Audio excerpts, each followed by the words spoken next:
ভাই একটাই কথা বলবো, যারা ভালোবাসে না ভাই, তাদের শরীর দেখে হয় না, তাদের চেহারা দেখে হয় না, ঠিক আছে? ভালোবাসতে গেলে না এই মনটা দরকার। এই মনটা যার আছে না, সেই তাকে ভালোবাসতে পারে। বলে না যে হ্যাঁ পকেটে টাকা লাগবে, শরীরে স্বাস্থ্য লাগবে, ঠিক আছে, তাহলেই ভালোবাসতে পারে। বাট এটা না, একদমই না, ঠিক আছে? একটা যখন কাউকে ভালোবাসা হয় না, যে কেউ, ঠিক আছে, সে পশু থেকে ধরে মানুষকে ধরে সবাইকে, যদি কারোর উপর ভালোবাসছো কাকে মন দিয়ে, ঠিক আছে, সে যেমনই হোক, সে ভালো পচা খারাপ, ভাই তাকে অবশ্যই ভালোবাসবে।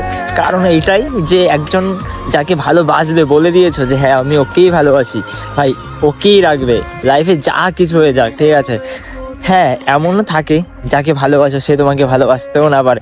ভাই যখন কেউ তোমাকে বলে যে আমি তোমাকে ভালোবাসি, তারপর এই যে কথাটা বলে দাও না যে আমি তোমাকে ভালোবাসি, আমি তোমার সাথে সারা জীবন থাকতে চাই, আমি যতদিন বাঁচবো তোমার সাথেই থাকতে চাই, এই কথাটা বলার মানে যে মন থেকে যদি কারো আসে না যে আমি তোমাকে ছাড়া আর কাউকে চাই না, সেই জিনিসটা, সেই ফিলিংসটা কেউ কেউ তোমাকে যদি কেউ বলে যে হ্যাঁ আমি তোমাকে খুব ভালোবাসি, যদি এই জিনিসটা যে সে সেই জায়গাটা করতে পারে যে হ্যাঁ আমি সেই জিনিসটা ওকে ভালোবাসি, ওর সাথেই থাকবো সারা জীবন, সে পৃথিবীতে যা কিছু হয়ে যাক,